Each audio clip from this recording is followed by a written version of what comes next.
অসমৰ বিভিন্ন জিলাত সংখ্যালঘু প্ৰধান এলেকাত অসমৰ খিলঞ্জীয়া থলুৱা মানুহক বন্দুক বা বন্দুকৰ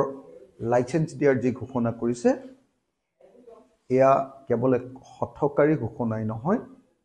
এয়া অসমীয়া জাতিটোৰ কাৰণে এটা আত্মঘাতী সিদ্ধান্তৰ বাহিৰে আন একো নহয়। প্ৰথম কথা যে চৰকাৰ এখনে যদি কয় যে অসমৰ সংখ্যালঘু মানুহৰ পৰা অসমৰ খিলঞ্জীয়া মানুহক আমি সুৰক্ষা দিব পৰা নাই, তাৰ অৰ্থটো হ'ল যে অসমৰ গৃহ বিভাগ ব্যৰ্থ হৈছে, অসমৰ মুখ্যমন্ত্ৰী ব্যৰ্থ হৈছে, অসমৰ জনতাক নিৰাপত্তা প্ৰদান কৰাত তেওঁ সম্পূৰ্ণৰূপে ব্যৰ্থ হৈছে। আৰু সেই তেনেকুৱা ধৰণৰ এক চিৰিয়াছ ব্যৰ্থতাৰ একমাত্ৰ প্ৰতিকাৰটো হ'ল মুখ্যমন্ত্ৰী বা গৃহমন্ত্ৰীৰ পদত্যাগ। সেইকাৰণে আমাৰ স্পষ্ট কথাটো হ'ল যদি সঁচাকৈ চৰকাৰে নিৰাপত্তা দিব নোৱাৰে তেতিয়াহ'লে চৰকাৰে পদত্যাগ কৰক, মুখ্যমন্ত্ৰীয়ে পদত্যাগ কৰক। দ্বিতীয় কথাটো হ'ল যে অসমৰ মুখ্যমন্ত্ৰীয়ে আচলতে এনেকৈ বন্দুকৰ লাইসেন্স দিম বুলি কৈ RSSৰ হাতত কিছুমান বৈধ অবৈধ বন্দুক তুলি দিবৰ কাৰণে আৰু 2026 চনৰ নিৰ্বাচনৰ আগত অসমত এটা সংঘৰ্ষময় হিন্দু মুছলমানৰ এটা সংঘৰ্ষময় পৰিৱেশ সৃষ্টি কৰি নিৰ্বাচনী বৈতৰণি পাৰ হ'বৰ কাৰণে এই কাম কৰিছে। আমি বাৰম্বাৰ দেখিছিলো যে কংগ্ৰেছ চৰকাৰৰ দিনত সদায় এনেকুৱা ইলেকশ্যনৰ সময়ত সাম্প্ৰদায়িক সংঘাত ঘটিছিলে আৰু সেই সাম্প্ৰদায়িক সংঘাতবিলাকৰ আৰ্কিটেক্ট হিচাপে আমি তেতিয়া হিমন্ত বিশ্ব শৰ্মাৰ নাম শুনিবলৈ পাইছো। এতিয়া অসমৰ মুখ্যমন্ত্ৰী হিচাপে যেতিয়া দেখিছে যে 2026 চনলৈ বিজেপি চৰকাৰৰ প্ৰতি মানুহৰ আগ্ৰহ কমি আহিছে, বিজেপিৰ বিৰুদ্ধে মানুহৰ খং ক্ষোভ বৃদ্ধি পাইছে, বিজেপি চৰকাৰৰ বিৰুদ্ধে মানুহৰ ক্ষোভ এনেকুৱাকৈ বৃদ্ধি পাইছে যে 2026 চনত বিজেপি হৰাৰ অৱকাশ আহি পৰিছে, তেতিয়া হিমন্ত বিশ্ব শৰ্মাই অসমত অস্থিৰ কৰি তুলিবৰ কাৰণে আমি এই পলিচি লোৱা বুলি, এই যে বন্দুক দিয়া বা বন্দুকৰ লাইসেন্স দিয়াৰ যি পলিচি, এই পলিচি লোৱা বুলি আমি জানিব পাৰিছো। আমি বুজি উঠিছো যে চৰকাৰে বেলেগ কাৰণত নহয়, অসমত এটা সংঘৰ্ষময় পৰিৱেশ 2026 চনৰ আগত প্ৰতিষ্ঠা কৰিব খোজে। হয়তো RSSৰ জৰিয়তে, হয়তো বিজেপি মানুহবিলাকৰ জৰিয়তে আৰু চৰকাৰৰ কোনোবা এজেণ্টৰ জৰিয়তে এনেকুৱা ধৰণৰ সংঘৰ্ষৰ সৃষ্টি কৰিব আৰু তেনেকুৱা পৰিৱেশ সৃষ্টি কৰিবৰ কাৰণে এই বুনিয়াদ ৰচনা কৰিবৰ কাৰণে এনেকৈ পাব্লিকৰ হাতত বন্দুক বা বন্দুকৰ লাইসেন্স তুলি দিয়াৰ কথা ঘোষণা কৰা হৈছে। এইটো এটা ভয়ংকৰ ঘটনা আৰু সেইকাৰণে এই ঘটনাক আমি নিন্দা কৰাই নহয়, এই ঘটনাক বন্ধ কৰিবৰ কাৰণে আৰু কেবিনেটৰ এই সিদ্ধান্ত উঠাই ল'বৰ কাৰণে আমি হিমন্ত বিশ্ব শৰ্মা চৰকাৰৰ ওচৰত দাবী জনাইছো।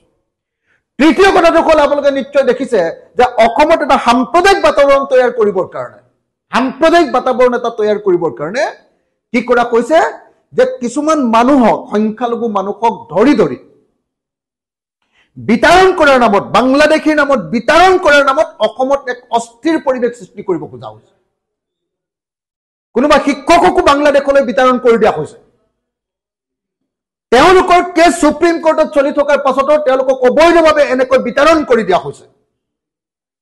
তাৰ অৰ্থটো হ'ল যে অসমৰ সংখ্যালঘু মানুহক ভয় খুৱাব খুজিছে, অসমৰ সংখ্যালঘু হিন্দু মানুহবিলাকক উত্তেজিত কৰিব খুজিছে, আকৌ এটা নতুন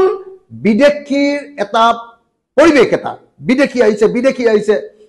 বিদেশী অসমখন খাব, এটা এনেকুৱা ধৰণৰ এটা উত্তেজিত পৰিৱেশ তৈয়াৰ কৰিবৰ কাৰণে চেষ্টা কৰা দেখা গৈছে। তৃতীয়তে আমি দেখিবলৈ পাইছো যে কিছুমান সংগঠনৰ জৰিয়তে থলুৱা আৰু বহিৰাগত, খিলঞ্জীয়া আৰু বহিৰাগতৰ মাজত এটা সংঘাত লগাবৰ কাৰণে যত্ন কৰিছে চৰকাৰে, যত্ন লৈছে। চৰকাৰে চেষ্টা কৰিছে উজনি অসমৰ কোনো ঠাইত সংঘাত লগাবৰ কাৰণে কিছুমান সংগঠনৰ নেতাক, বিশেষ কিছুমান সংগঠনৰ নেতাক ব্যৱহাৰ কৰি উজনি অসমখন অস্থিৰ কৰিবৰ কাৰণে যত্ন কৰিছে আৰু নামনি অসমখন অস্থিৰ কৰিবৰ কাৰণে তেওঁলোকে সংখ্যালঘুক ধৰি ধৰি আপোনাৰ তেওঁলোকৰ নাগৰিকত্ব পৰীক্ষা নকৰাকৈ সংখ্যালঘুক ধৰি ধৰি আপোনাৰ বাংলাদেশলৈ পঠাই দিয়া এটা উত্তেজনাৰ সৃষ্টি কৰিব খুজিছে। আৰু তৃতীয়তে অসমৰ সংখ্যালঘুৰ এই উত্তেজনাৰ সময়খিনিত সংখ্যাগুৰু, আমাৰ পিনে সংখ্যাগুৰু কিন্তু তাত আকৌ খিলঞ্জীয়া কিন্তু সংখ্যালঘু আমাৰ অসমৰ খিলঞ্জীয়া থলুৱা মানুহৰ হাতত বন্দুক তুলি দি অসমত এটা ভয়ানক সংঘৰ্ষৰ পিনে ঠেলি লৈ যাব খুজিছে বিজেপি চৰকাৰে সেইকাৰণে এইটো এটা ভয়ংকৰ ঘটনা এই ঘটনাই অসমত তেজৰ নৈ বুৱাই দিব পাৰে এই ঘটনাই অসম আকৌ অস্থিৰ কৰি তুলিব পাৰে আৰু সেইকাৰণে আমি দাবী উত্থাপন কৰিছো যে অসম চৰকাৰৰ কালিৰ যিটো কেবিনেটৰ সিদ্ধান্ত এইটো বাতিল কৰিব লাগে আৰু যদি চৰকাৰে সঁচাকৈ অসমৰ নাগৰিকক নিৰাপত্তা দিব নোৱাৰে তেতিয়াহ'লে চৰকাৰে পদত্যাগ কৰিব লাগে আৰু চৰকাৰক আমি দাবী উত্থাপন কৰিছো যে অসমৰ খিলঞ্জীয়া মানুহ য'ত য'ত শংকিত হৈছে তাত বেছিকৈ পুলিচৰ নিয়োগ কৰা হোক তাত বেছিকৈ CRPF নিয়োগ কৰা হোক তাত পুলিচ থানা বনোৱা হোক তাত পুলিচ চকী বনোৱা হোক নহলে বা তহলদাৰী কেম্প বনোৱা হোক কিন্তু এনেকৈ পাব্লিকৰ হাতত বন্দুক তুলি দি বিশেষকৈ RSS আৰু বিজেপিৰ মানুহবিলাকৰ হাতত আৰু হিন্দুত্ববাদী কিছুমান মানুহৰ হাতত বন্দুক তুলি দি অসমত যাতে ভয়াৱহ অগ্নিবৰ পৰিস্থিতি এটাৰ সৃষ্টি নকৰে তাৰ কাৰণে আমি হিমন্ত বিশ্ব শৰ্মাক সকীয়াই দিছো আপুনি বিচৰা বাতৰি পাব কেৱল নিউজ 18 এপত নিউজ 18 এপ ডাউনলোড কৰিবলৈ স্ক্যান কৰক এই QR কোড গুগল প্লে ষ্টৰতো পাব এই নিউজ 18 এপ